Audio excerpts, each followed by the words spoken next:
When I was younger, I was living on the outskirts of the Canadian Cottonwood forest with my mother and father. We had always made an attempt to live off the land, as much as the land would allow us to do so. My father was the man of the family, so he was the one who went out to hunt. My mother and I, on the other hand, handled the foraging. We'd pick mushrooms and berries from nearby bushes, and we even grew some vegetables in our own little vegetable garden. My mother did not like venturing too far into the woods. When we first moved out here, I had been 8 years old, and my sister Elizabeth had been 6. One day, my mother and sister went out into the woods to forage for chanterelles. But a storm had broken out, and my sister had disappeared in between the trees, never to be seen again.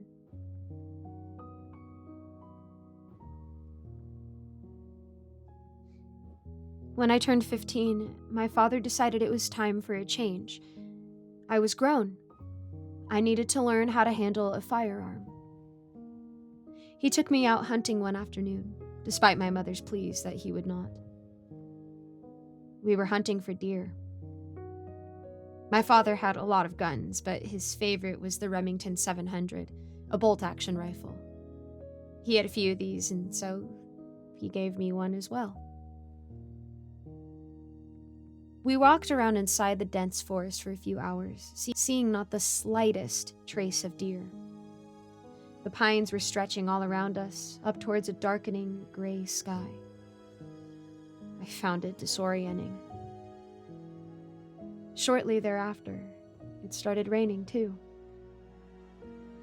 My father, who knew the woods like the back of his hand, told me we'd have to turn around. This forest was a dangerous place when it rained. "We haven't caught a deer yet," I said. He said it was no worry. We had plenty of vegetables in the garden, so we would not be going hungry. I was satisfied with this answer, but I also did not want to catch a cold, so I did not protest. Knowing my father, protesting would not have gotten me far anyways. As we were making our way back, I noticed something to my left. About 100 yards into the woods was a large, dark shadow. It was hard to make out, as it was pouring out here, and the sun was starting to set, but there was definitely something. I stopped up, my eyes locked on the thing. A few seconds later, I turned towards my father, intending to tell him that I think I saw a deer, but he was no longer next to me. He had vanished into the gray, foggy woods. I turned towards the deer-like shadow, but it, too, had escaped me. Suddenly, I heard my father call out for me. "Where are you?" I called back to him. "I'm over here." He called again. "Follow my voice," he said. "Follow the sound of my voice." And so I did. We continued like this for what felt like a half an hour, and finally I could see his silhouette through a couple trees. "I'm over here," he said. "I see you. Come over here." For a reason I did not quite understand at the time, I hesitated. Something about his voice was off. Still, I figured it might just be getting a little muffled in the rain, and so I approached. As I got closer to the silhouette, I found that it was not my dad at all. No, in front of me stood a large deer. I got down, being really quiet, hoping it wouldn't notice me. Something seemed very, very wrong with this deer, though I couldn't quite put my finger on what it was. Was my father nearby? Had he noticed it too? I loaded my rifle and pointed it towards the deer's head, but before I could take the shot, the creature started walking towards me. In a matter of seconds, we were standing face to face. I froze, my hands shaking around the rifle. The deer opened its jaw wide, too wide, and from inside, I heard my father's voice. "Where are you? This forest is a dangerous place when it's raining." I nearly froze, but still, I managed to pull the trigger. The bullet only pierced the neck of the horrid creature in front of me.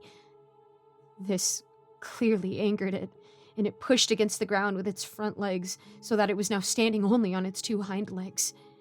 The thing must have been around 7 feet tall then. With its mouth still hanging wide open, unmoving, it continued speaking in my father's muffled, stolen voice. Ethan Barn, 18 years old, gone missing while hunting in Cottonwood Forest, March 27, 1972. It continued. Noah Jackson, 22 years old, gone missing while walking with his girlfriend through Cottonwood Forest, November 8, 1978. It went on. All the while, it was towering above my shaking body. I was trying to grab proper hold of my rifle, but I was completely frozen with fear. Suddenly, it mentioned a familiar name. Little Elizabeth Jones, 6 years old. It said, "Gone missing while foraging in Cottonwood Forest with her mother, October 21st, 1986.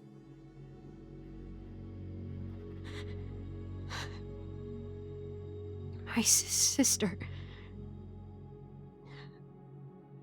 At this point, the creature was drooling violently. It let out a sound like someone trying to laugh, but not knowing how to. I managed to grab a hold of my rifle, this time delivering a shot piercing straight through the skull of the creature. It fell to the ground in front of me. I got up, slowly.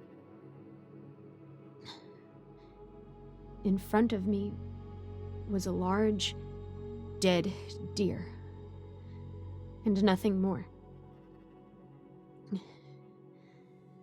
The rain started to clear a little, and shortly after, I could see our family cottage through the trees.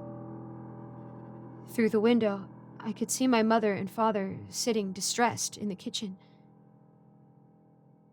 We would not be eating deer that night. I would not be eating deer for the next many nights.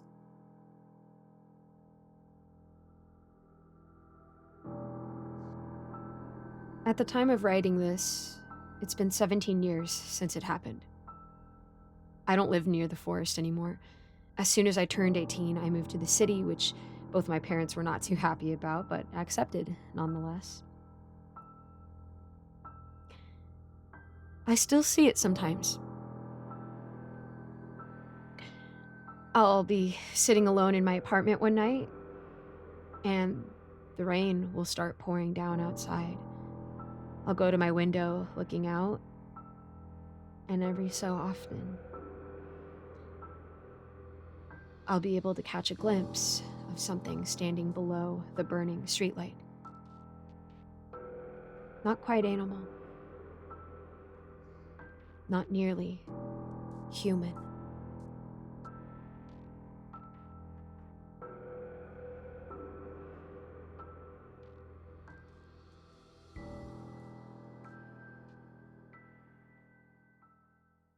Thank you so much for listening to my narration of this wonderful story. Don't forget to support the author, which I have linked in the description, as well as the original story.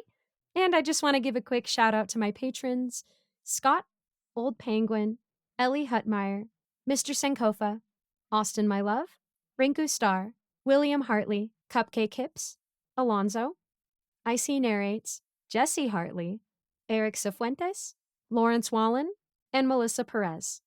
I also try to link a different charity or a different cause every month and maybe a little more. So don't forget to check out the description to support the author of the story you just listened to and to maybe help somebody else out, even if it's just $1. As always, if you guys have a prayer request, please let me know in the comments, shoot me a message on Discord. I would love to know how I can be praying for you. Thank you guys so much. God bless, and I'll see you in the next video.